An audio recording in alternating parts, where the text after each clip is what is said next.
নাতি নাতনিরা আজ একটা নতুন রান্না নিয়ে আসলাম। ধনির পাতা ডিমের কারির রেসিপি।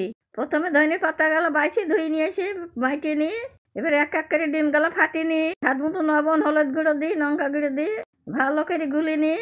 একটা থালে বেশ করে তেল মাখিয়ে দিই, ওর মধ্যে দিয়ে কড়াইতে জল দিই, ট্যান বসি, ওই ডিমটা ভাপাইতে দিই।